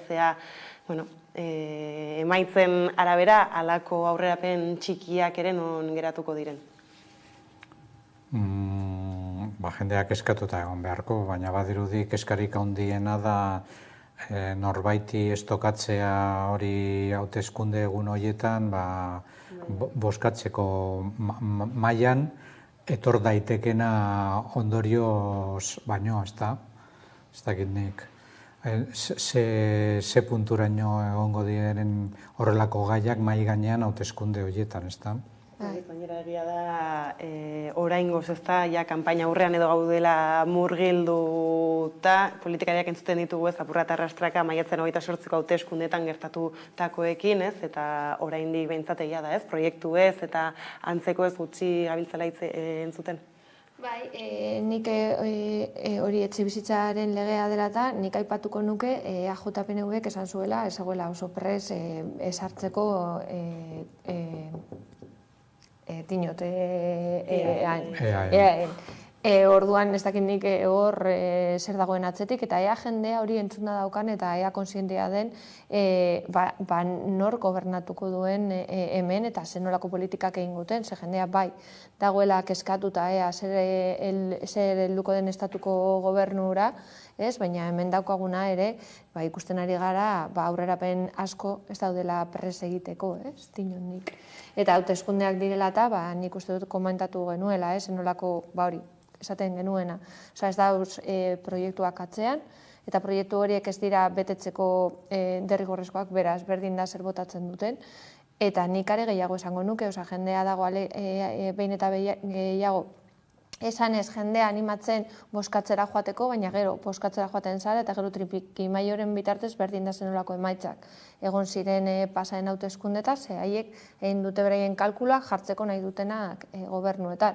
Nik uste dut abstentzioa igoko dela urrengo hauteskundetan, eta ikusten dut normala dela. Ez dute animatzen, baina nik normala ikusten dut, ikusita zenolako emaitzak egon diren, zenolako norabide aldaketak egon halko ziren hainbat tokitan, eta nola betiko jokabideen bitartez egin dute gutxi gora bera nahi izan dutena, jartzeko nahi dutena gobernuetan. Eta nik uste dut hori kezkatzekoa da, eta baita ere zenolako abstentzio kopurua egon zen, eta ea legitimoa den hauteskunde horiek aurrera eramatea. Edo ea sistema bertan bera gelditu beharko zen, eta beste era batean jendearen parte hartzea bermatu beharko zala. Bai, ez, egia da datozen hauteskundetara begira, ez, alderdi asko dabiltzala altxatzen ahotsak ez PP Vox horren aurka alare ikusi dugu, ez, alderdi ezberdinek orain arte nolako mugimenduak ere egin dituzten batzuek, EAJ kasurako, ez, paktuak egiten PP batekin, ez, berton hainbeste edo hainbat alkatetza lortzeko adibidez, eta egia da, ez, ikusi dugula hauteskunde hauetan alderdi independentistak agintetatik kentzeko, ez, nolako batuketak egin diren, ez hemen bakarrik, izan Katalunian baita ere, ez dakit Bartzelonako udaletxean kasurako, ez, zer dator edo ze estrategia jarraitzen ari da egungo, ez, estatuko politika? Nik uste dut egoeraren aurrean aldagai ezberdinak daudela. Lehenengoa, azpimarratzea, ez dakit pelma izatearen papera betetzea baino ez da, baina Ego Euskal Herria eta Katalunia zeharo nazio ezberdinak direla, behin eta berriro demostratzen denez, adibidez, hauteskunde emaitzetan. Hemen zein han, Vox eta PPren indarra guztiz txikia da. Hori ez da kasualitatea, hori ez da gertatzen beste inon. Aldiz, bestelako Espainiako estatuaren mapan kontrako norabidea. Askok eta askok esaten genuen, azken finean, el gobierno más progresista de la historia del mundo mundial Espainian, iraungo zuela oso gutxi, eta segurazki iraungo zuen soilik ez da 4 urtetara alegatuko, zemotatako politika zenbait gauzetan eramaten duenagatik, azken finean, inozoa, kokoloa eta eraman beharrean politika progresista sendo bat, zalantza guztiekin egin die aurre dauden, adibidez, etxebizitzaren proiektuei, ez da? Orduan jendearen nekea sortzen du politikaren kontuan eta denok badakigu. Dena den egia da, etor daiteken panorama hain, ez dakit, eskizofrenikoa izan daitekenez, torero bat ikusita zera zenbat instituzioetan edo 1000 aldiz atzera joaten zera berdintasunaren kontuetan edo beste kontuetan, jendea ere alarma bizu daiteke, eta nik uste dut hala edo nola, posta korreoa izan bitartean, baina nik uste dut bozkatuko duela pizka bat gehiago. Gutxienez horren esperantza dauka Pedro Sánchezek kriston ondamendiaz jasotzeko. Azken finean nik ikusten duena kontraesanak sortuko direla. Sortzen ari direa berez, baina nola aldarrikatuko duzu gauza bat EAEan eta gero estatuan beste gauza bat, ez? Nik uste dut guztiz adozuk esan dakoarekin, nik uste dut erabiliko dutela hori, ez?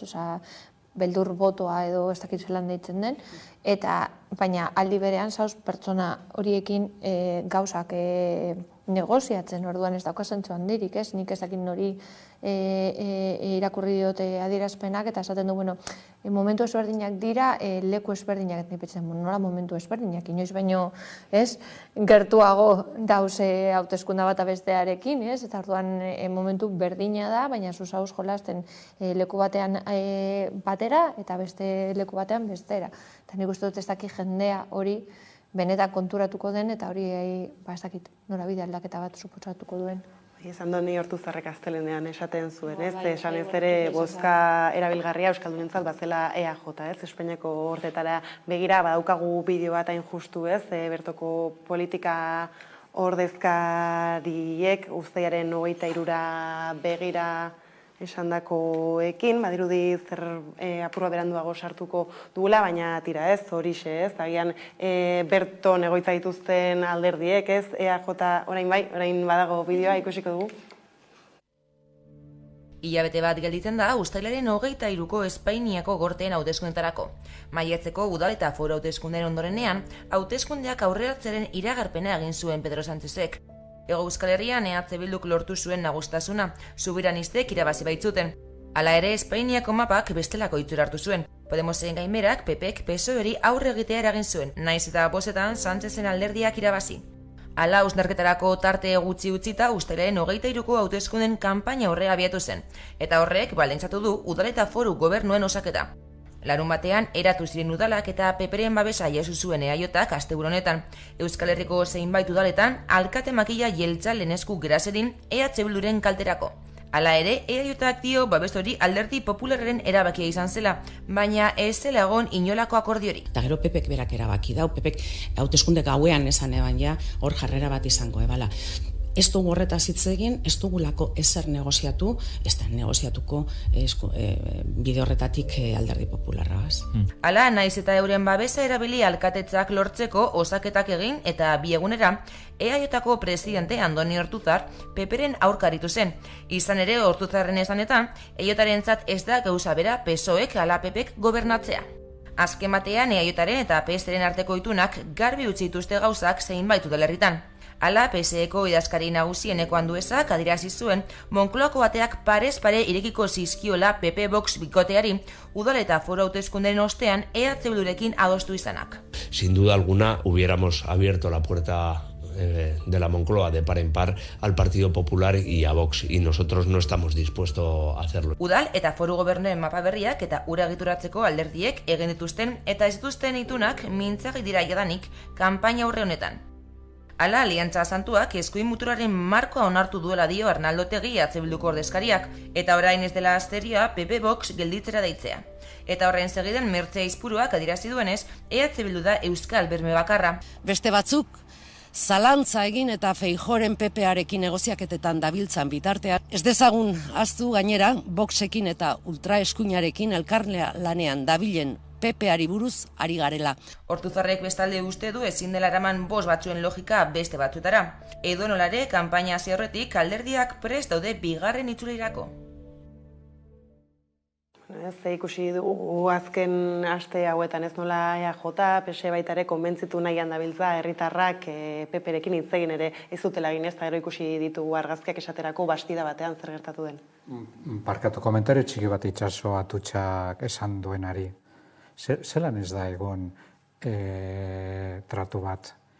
Bastidan ikusitakoa, gertatutakoa ikusi ondoren, zera kale egin dutela aurkeztutako zera pertsonak PNV barruan mesede egiteko zera PP eta alfombra gorrian usteko alkatetza edota Arabako juntetxetan mailan utzi diotela zera paso PPko zera ordezkariari. Zelan egin esan dezake ez daela egon zera paktu bat bideratzeko beraiek behar dutenean PPren botoa bai Gasteizko udaletxean eta baita badirudi zera Gipuzkoako juntetxetan edo zera diputazioan.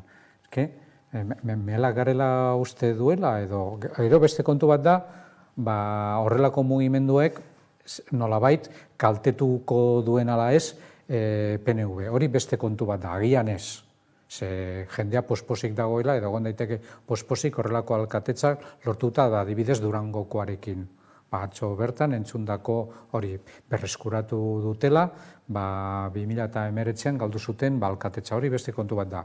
Baina negoziatu dutela, argi dago, jendea ez da tuntua badakiela.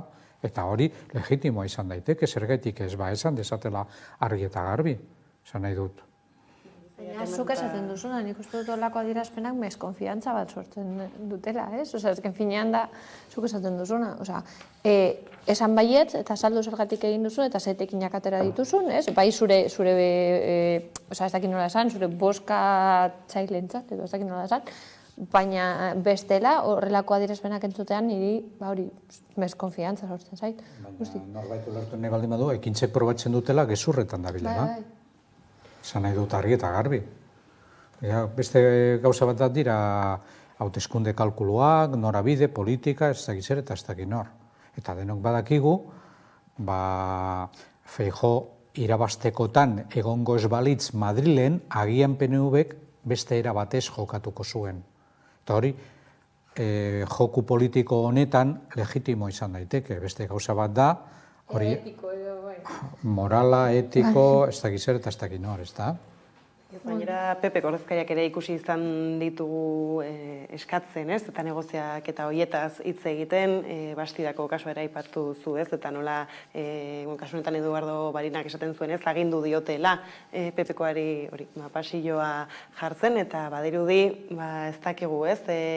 Ia jendeak hartuko duen txartzat, ez dakite engainatuta nahi gaituzten, horrek ere nolako eraginak izango dituen bozkatzerako orduan, ez? Badirudi agian behin agintea lortuta hori helburu bakarra baldin bada, ez duela eragin handirik izango.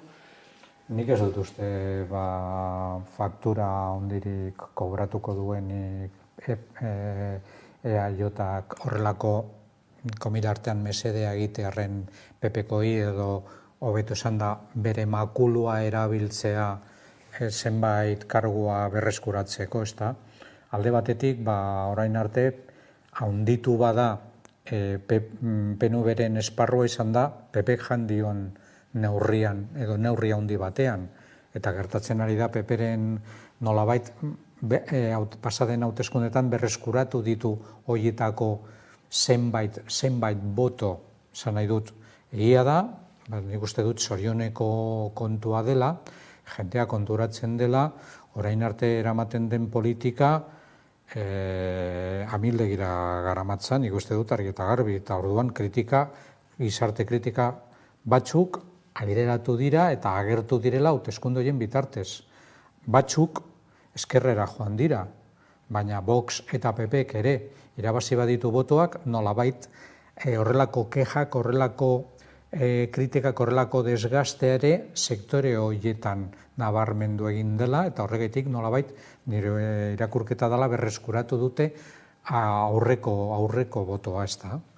Eta nik uste dut are handiagoa izango da horren berreskurapena datorren hilabeteko hauteskundetan PPren aldean. Ikusita, egia da, bozkatzen denean hauteskunde estatuko hauteskundean, Espainiako gortetarako hauteskundeetan, logika zenbait pertsonengan badauka aldatzeko eragina, ez da hori soziologikoki eta elektoralki demostratuta dago, ez da. Nirik eskatzen nagoena da, bebai, olako jokabideekin adierazten dutela da ez dagoela proiektu bat atzean. Zezu proiektu bat baldin badaukazu eta bestea beste bat ezberdina eta biak ezagututa ez zenuke olako jolasak egiten, ez? Eta orduan nik hori kezkatzen nauz, hori kanpaina osoan zehar komentatu genuen, ez dago atzean proiektu ezberdinak eta zuk aukeratzen duzu bat edo bestea, nik uste dut ez dakigu zeintzuk diren atzean dauzen proiektuak. Ze behin ezagututa, hor esango zenuke, ez dago aukerarik zuge ematea beste norbaiti zure proiektua talka egiten duelako, baina ez dakigunez zeintzuk diren edo ea dauden, ez dago hor. Horrekin zalantzak ditut, alaitz. Nik uste dut partitokrazia honek orokorrean, Mendebaldeko Europan, zein estatu batuetan, baina batez ere Mendebalde Europan, eta hori ere igertzen da, edozein alderditan eskerrekoa zein eskuinekoa partitokraziaren arazo nagusian nire ustez dela, alderdien logika askotan jartzen da programa politikoaren logikaren aurrean, hau da, bizirauteko beharra eta funtzionatzen dira alderdi politikoak nolabait interesen taldea jartzen da beraien interes propioak beste interesen gainean. Edo hori ikusi dugu 11 aldiz eta ikusiko dugu aurrerantzean. Hori gertatzen da Katalunian hemen, zein Sebastepolen ez dakit, ez dut ezagutzen nango sistema politikoa egia esan, baina egongo balitz gaur egun hemen daukagun bezalakoa, gertatuko balitz bezala partitokraziaren, arazoa da talde bat funtzionatzen du eta talde horien interesak beste interes politiko, beste ideologiaren gainean nagusitzen dela. Eta batzutan bizirauteko talde moduan egiten direla gauzak, beste erabatean pentsa ezinak izango liratekenak, ez da? Guztiz ados, hori da beldurtzen nahuena.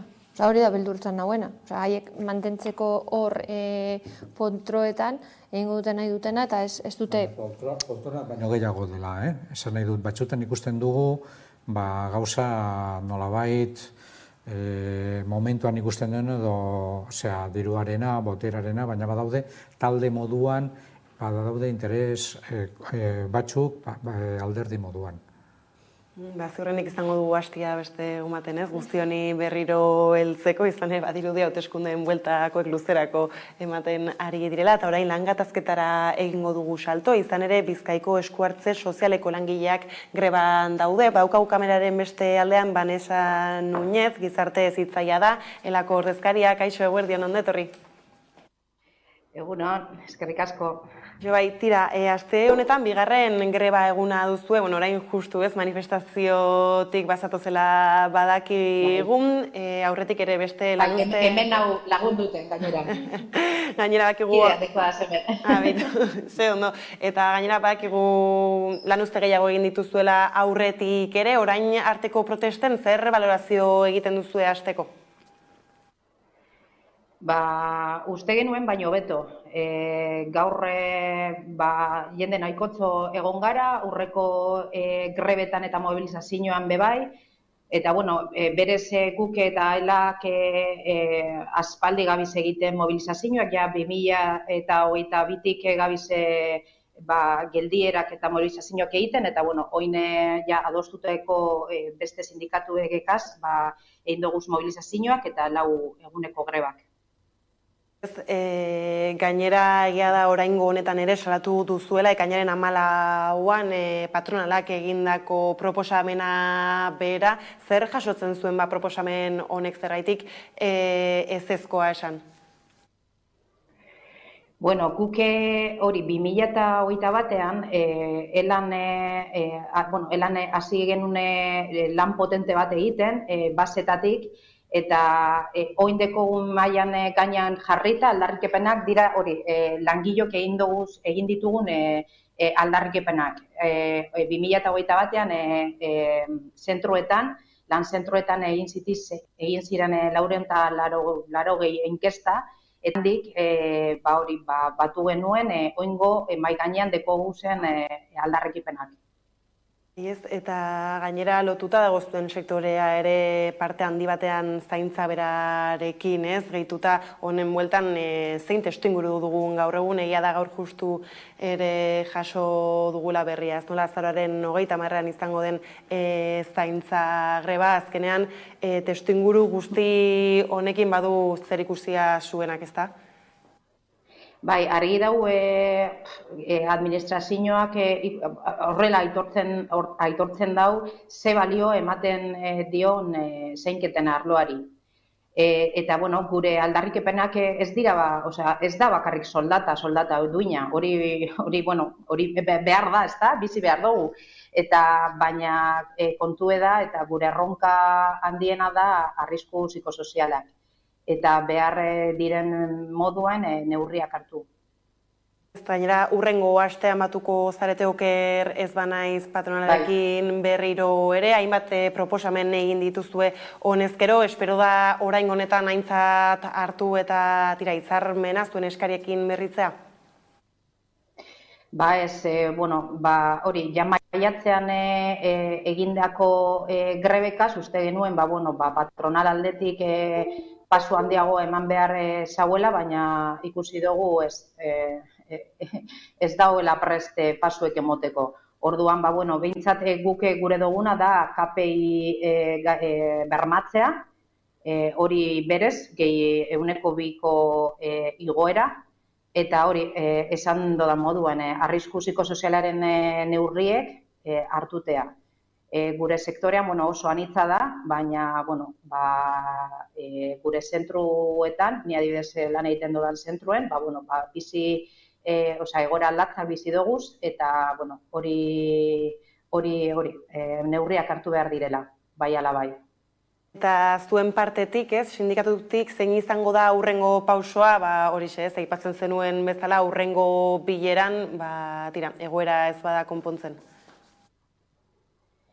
Jarraitu behar dugu, kaletan eta mobilizazioak egiten, eta hor, lortu arte. Gure lana ezinbestekoa da, eta, grebetan eta mobilizazioetan egiten dugu moduen, ez da? Pandemian izan gara beharrezkoa, baina oin ikusi zinak gara. Orduan, hori, hori da kontua. Ez, gertutik jarraituko dugu borroka, Vanessa, mi esker gurekin tartetxo hau hartze arren eta hori indarra. Eta hori, eskerrik asko, behintzat espazioa emateagatik eta azkenean gure sektorea ikusteko eta hori ikusarazteko. Ez da zer urrengora arte, Vanessa. Bai, agur. Tira ez, justuan ez da gizarte ezitzaia, sektorea bada anitza, baina aipatzen zuen ez nola eta zaintzarekin gertatu den moduan, ez? Beharrezkoak pandemian hor ikusarazi benetako beharra zein den eta gero ikusezin bihurtu. Bai, eta gainera ikusita, zenolako krisi garaian gauden, nik uste dut inbertsioa izan beharko da horrelako arloetan, eta gero, aipatzea oso sektore feminizatua dela, eta hori kontutan eduki beharko genukera. Bai, ez nola erreparatzen duzu zuk, Fermi? Nik erreparatu nahi nioke gauza bati, agian aurreko gaiarekin lotutat dagoen gauza bat, ez da? Hemen gero eta gehiago EAen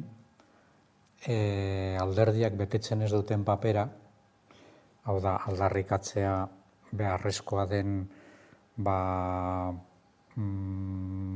politika neoliberalaren aurrean badago Espainiako beste tokietan ez dagoen nolabait erantzun bat, ezta? Eta hala edo nola, ikusi dugu, ela agertu dela lehen etxe bizitzaren kontuan egiten, erresidentziaren borrokan agertu dela, borroko honetan berriro ere agertu dela, eta nik uste dut, elaren papera goraipatu behar dela zentzu horretan. Gero kontradizioak izango dituzte, elkarte guztiek eta erakunde guztiek duten moduan nire naizelako kidea, baina nik uste dut, eta ez da arrazoi ideologikoak edo hori, bizitzaren kontuak direla eta, baina nik uste dut azpimarratu behar dela elak zentzu horretan egiten duen papera. Orain arte azkenengo urteetan egin duen papera.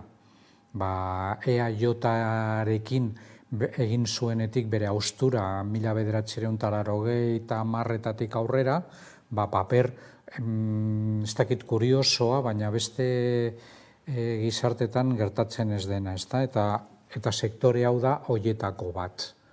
Erantzun bakarra nolabait, ez da erantzun bakarra, baina erantzun ozena neoliberalizazioaren aurrean elaarena da. Eta nik uste dut hori normalean ez da azpimarratzen eta azpimarratzeko kontu bat dela nire iritziz, ezta?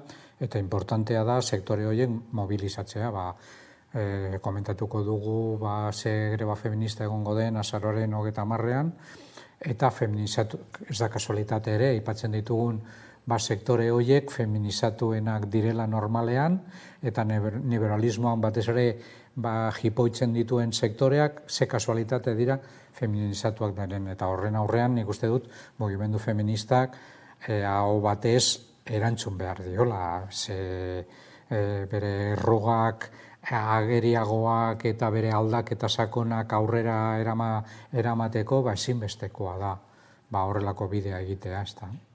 Eta nire ikusten dugu nola erakunde publikoek ez duten alakoetan esku hartzerik egiten, daude horrez aldundiak, bereziki sektore hauekin harreman estua dutenak, eta ohituta bagaude entzuteraz nola patronalak ez duen proposamenik aintzat hartuko, mailak blokeatuta daudela, edota ez, ez da, 50 gora bilera egin eta egoerak hasieran bezala egotea.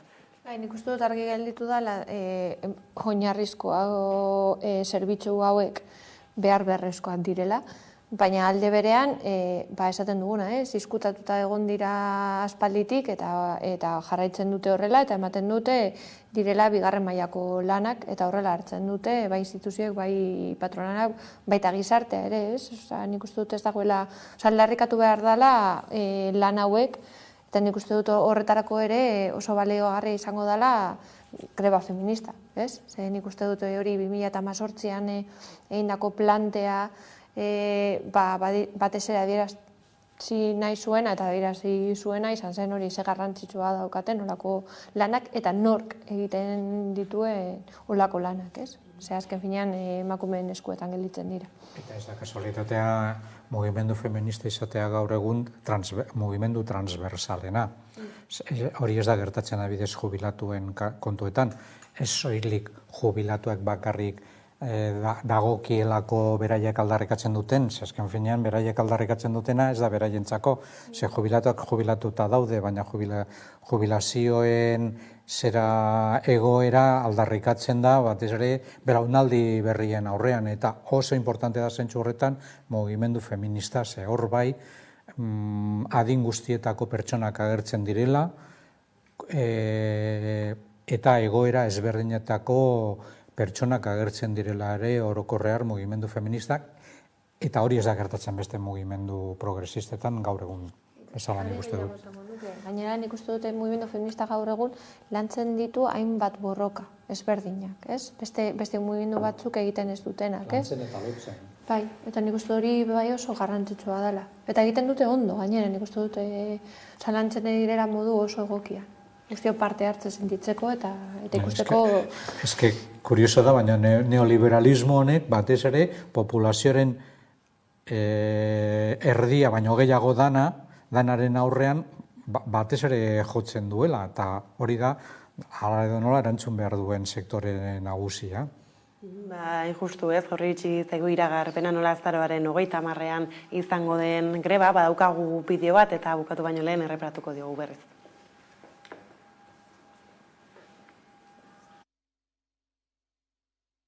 Mugimendu feministak martxoaren 8an paratu zuen lehendabiziko mugarria eta zaintza greba iragarri zuen. Dagoeneko plazaratu dute data eta azaroaren 30ean izanen da. Bizitzak erdigunera ekarriko dituen zaintza eskubide kolektiboa irmoki aldarrikatuko du datorren greba honek. Pandemia garaian aktibatu zen denon bizitzak erdigunean izeneko prozesua, zaintzaren auzia erdigunean kokatzeko eta gaia herriz-herri jorratzeko. Gisa horretan euskal zaintza sistema publiko eta komunitarioa ezaugarritzen hasteko. Lanketa prozesutik abiatuta orain, zaintza eskubide unibertsala dela exigitu du Euskal Herriko mugimendu feministak, eta aldarri hori ardatz hartuz greba feminista orokor baterako deia egin du. Mugimenduaren erranetan, sistema publiko eta komunitario bat plantan ezarri behar da, zaintza sistema aldatzea, den aldatzea izanen delako. Gogora dezagun, lehendabiziko greba feministak karrikak hartu zituela 2018an. Urte horretan, emakumeek zaintzan, konsumoan, hezkuntzan eta lan arloan egin zuten planto. Orduztik, zaintzaren afera paratu dute borrokaren erdigunean, eta hori izanen da, hain zuzen ere, azaroaren 30ean grebaren baitan eginen duten aldarria. Ez azkar esaten da greba orokorra, baina ez bada kristolako lana, lako deialdi baten atzean. Bai, noski, nik uste dute beharrezkoa dela, baina baita ere landu egin beharko dela benetako emaitza lortzeko, ez? Nik uste dute 2018koa emaitza izan zen oso ona, ez? Nik uste dut plantea izan zen nahiko orokorra eta gainera zuk esaten duzuna, pertsona ezberdinak eta oso anitza izan zen plantea, dino sektore ezberdinetakoak, gainera aldarrikatu zen hori falta zirenen presentzia ere, eta nik uste dute oso garrantzitsua dela bebai lanketa hori zuk esan duzuna, ez? Urrian badago horre, ez? Elkargune bat, feministenak bilduko direla zaintzari buruz eta honi buruz hitz egiteko, eta nik uste dut data ere oso garrantzitsua dela, batez ere 25, azaroaren 25 hor dagoenez, hor instituzioak behintzat jartzen dutenez Gometa Morea, hori aprobetzatzen igual lagunduko duela oztopo pila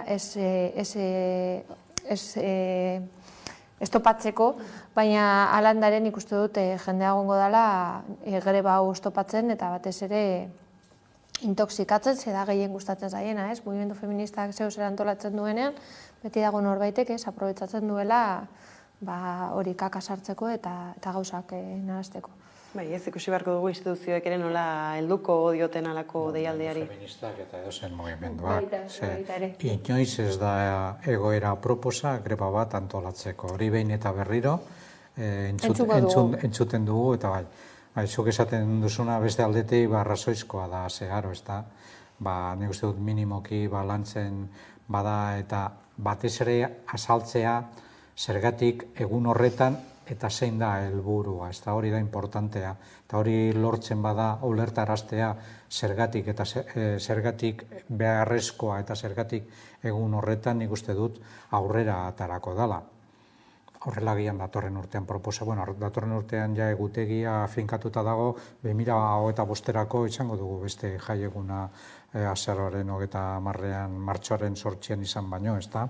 Esan nahi dut, zelan botereak badauka horren erraztasuna folklorizatzeko ezin duenean guztiz gainditu, horrelako kontuak egiten ditu botereak, eta proba da zelan zorionez ez duela aurrera atera horren proposamena, baina azaroaren 30eko